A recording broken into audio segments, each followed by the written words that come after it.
What's going on, Legend? But welcome back to Beyond the 90. We've got another video for you. You should tell by the title, got something slightly different for you. Now, these rumors have been banging on for quite a week or so, but in my opinion, they feel like a lot longer. I was going to report the news, and we've done a video on Corberan versus Graham Potter in terms of their styles a little bit a couple of weeks ago, and this is starting to come out more and more now. However, I didn't want to do an update in terms of the news because the news just keeps plodding along. Now, if you've read the news or you've probably watching this channel, you've probably subscribed to a few other channels like Ancestor Fan Channel, Final Whistle, Let's Die Die TV, and there's all other load of other great channels out there doing the news as it's coming out. A reason why I haven't touched on it, A, is because we did a little bit of video on it, and I think that video still holds. But B, I'm going to try and do something a little bit different with this one. We're going to compare the two managers against one another. Say what are the pros, what are the cons from their perspective, the pros and cons of each. Put them against a table because I love a good table, and then we'll do a little bit about what is taking it so long. It's only been a week. We still have time. We need somebody in before we started the beginning of the season. So at the time of recording, I'm actually recording this on the 15th of June. Just checked actually the actual date. The 16th of June is when Enzo actually joined. So about a year ago, it's been about a year since Enzo has visited, less than a year that he's been here, then he's left the football club. So the club needs to be working within this period of time, this next week, to finalise a manager. Now, you've probably seen the rumours around, and not just from low-level sources, top-tier resources saying two names in particular. Number of resources has been like The Athletic, the BBC have reported it. Rob Tanner of The Athletic, Fabrizio Romano tweeted about it. John Percy, one of the biggest people in the Leicester sphere as well, and a few other people that I'm missing. Talksport have announced it. And then lots of people that have said these two names are the front runner, with Graham Potter ever so slightly ahead in the runnings.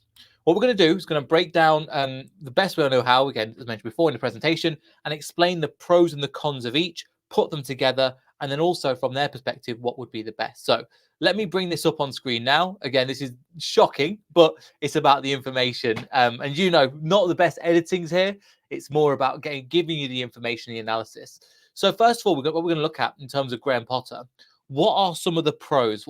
So I've been thinking on this, and someone had an idea this morning going, what are the main pros of him? What are the main cons? And let's put them together and see which one will be better. Then towards the end, I will give you my opinion, who I would like a little bit more.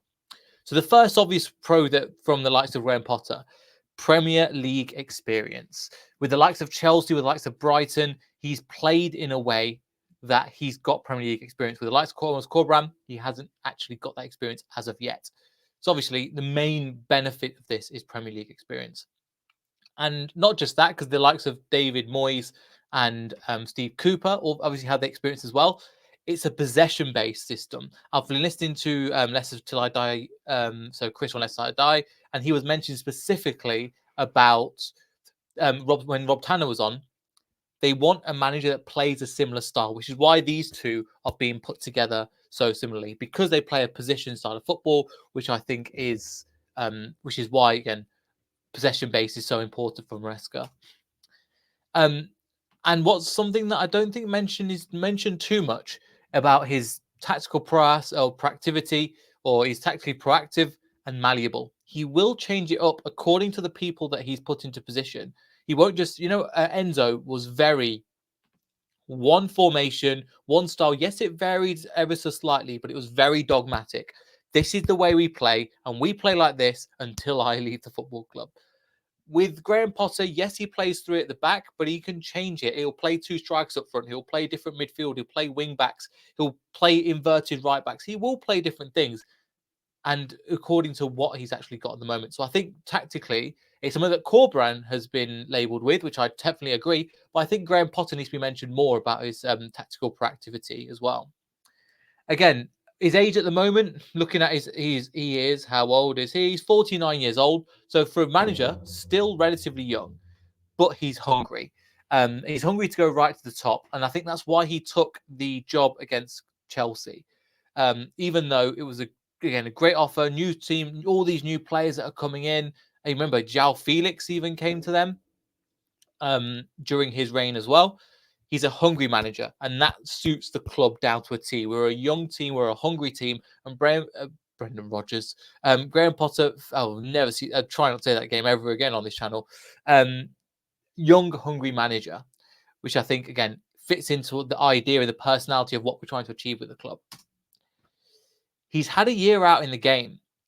Now, some of you might be thinking, why is this a positive? Because surely you want a manager that's in work, who knows what's happening on the ground, etc., etc. With the likes of Graham Potter, I'm comparing it similarly to how Eddie Howe had a year out.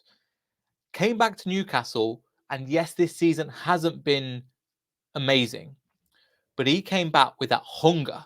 And that, as we mentioned before, that hunger, but the year out of the game is going, right, I want to get back into it. Anybody that's been in a job for a period of time, or if you've been in school where you have that break, you want to get back into it after a period of time. You're like, right, I'm bored of this now. I want to get back into studies, want to get back into work, especially if you love that job that you do. And football, you have to love it to that extent. So a year out of the game, again, is part of it. And this is probably one of the main reasons why they want him.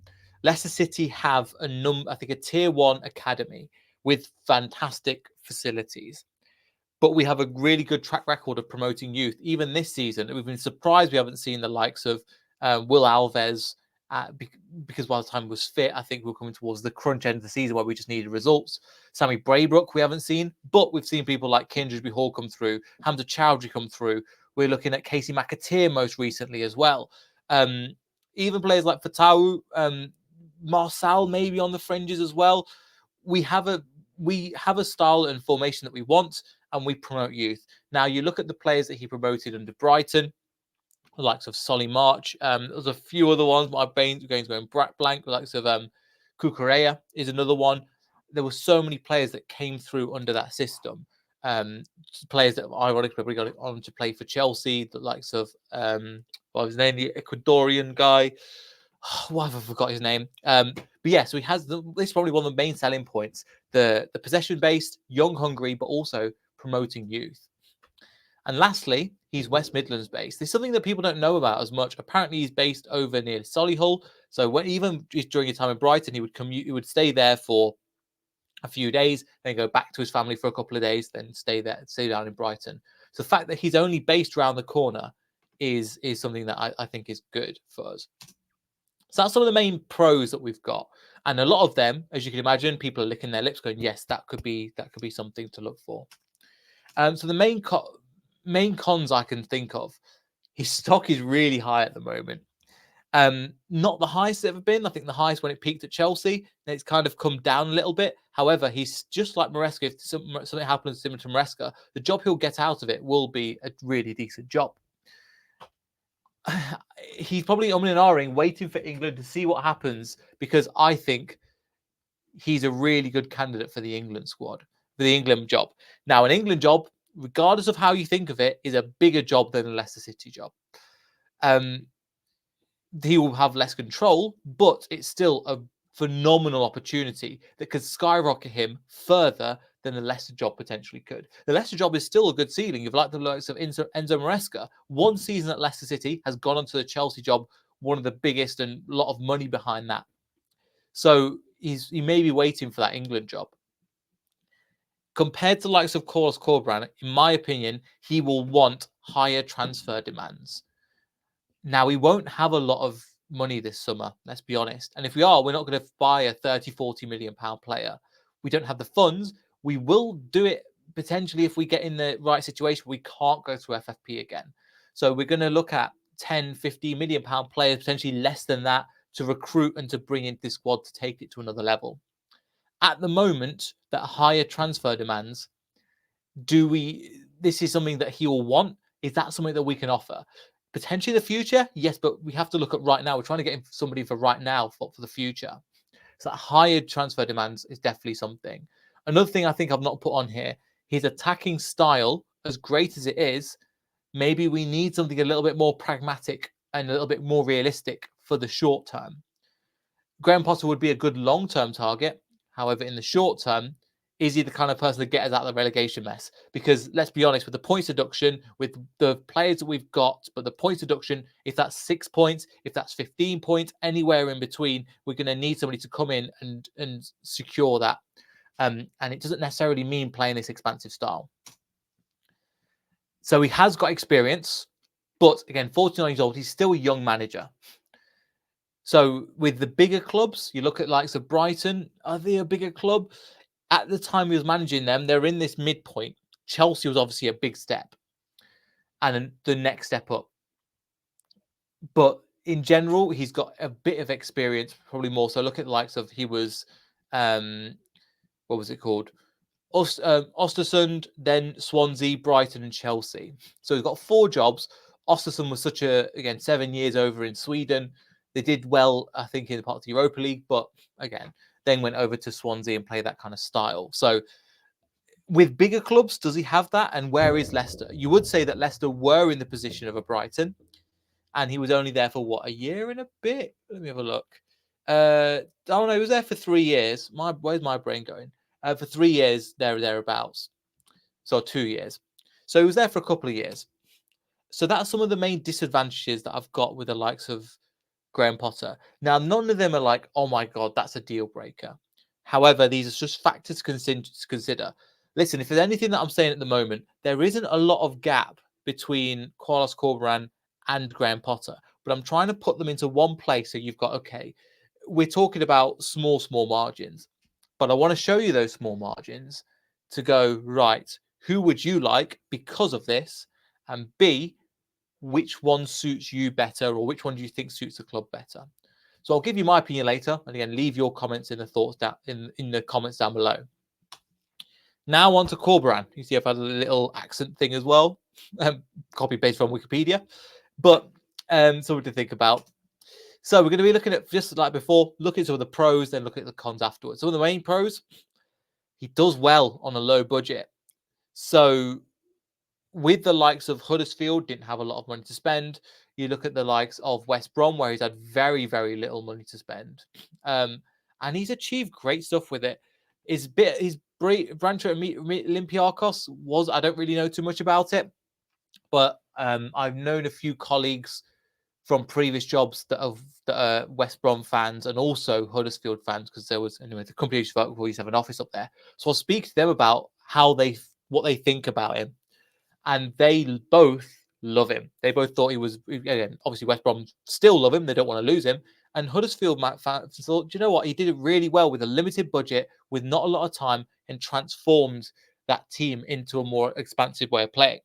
With Huddersfield fans, we were talking, there was a lot more Bielsa ball. And then afterwards he changed it and go, okay, we're going to play a more sensible, pragmatic style of football. So again, it's something to think about. But he's done well with a low budget. Now, with Leicester City coming into this, we're going to have a low budget, let's be honest. Again, similar to Graham Potter, possession ball base, similar to Maresca. However, he's more pragmatic, more playing with a 4 at the back than a 3.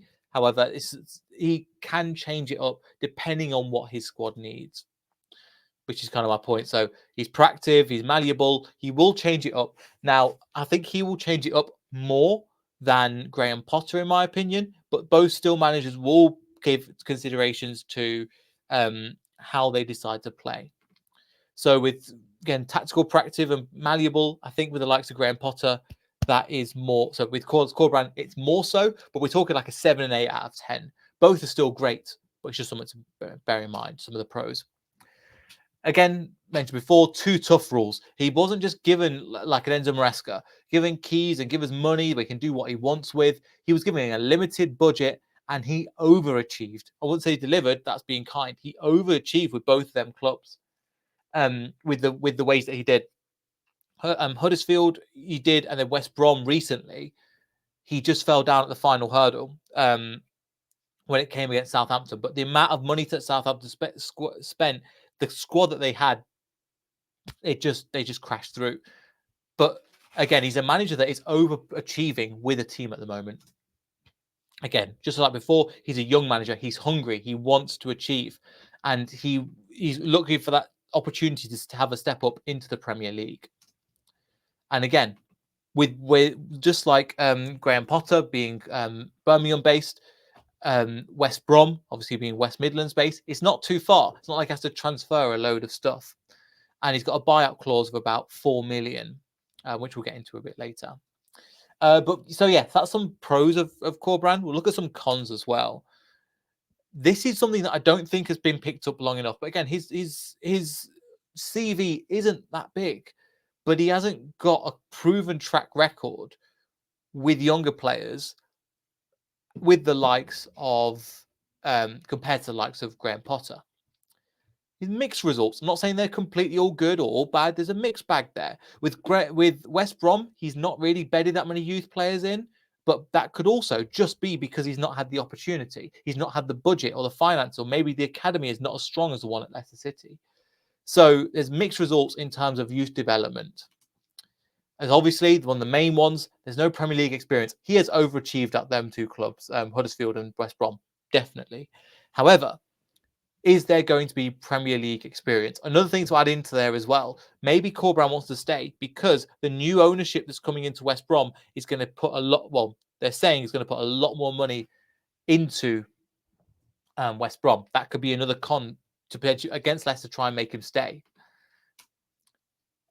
And this is something that, again, I was talking to. He's obviously had pressure in terms of them two roles, but the Premier League is a different level compared to the likes of the Championship.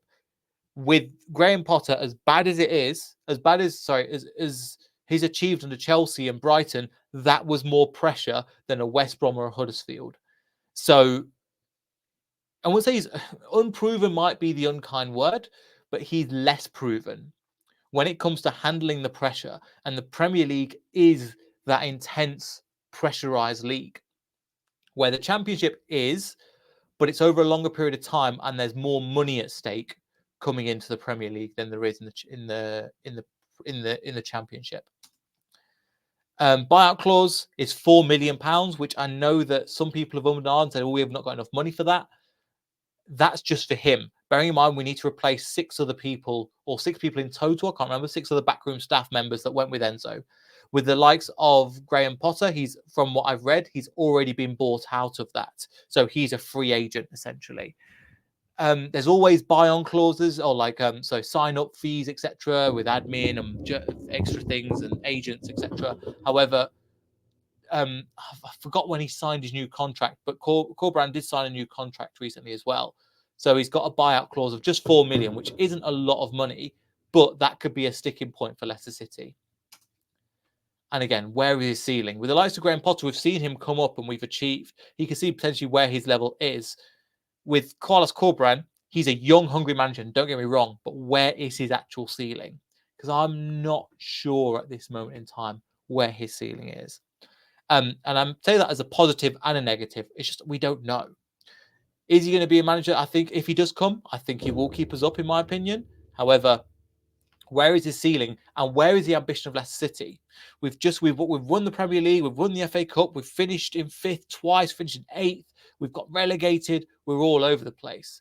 What is the ambition of the club, and do they see him as the man that can, not just the full guy that can turn it around? Is he the man to take us to the next level? The same way that Claude Puel took us one way, and then we got Brendan Rodgers to take us to another level. I thought I wouldn't say his name. I said it again, but that was in a different context. So here it is, side by side. My thoughts and opinions on pros and cons.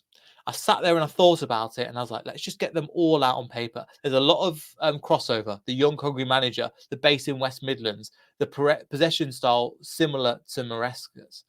And there are some disadvantages as well, some questions in there. Where's the ceiling for both of them?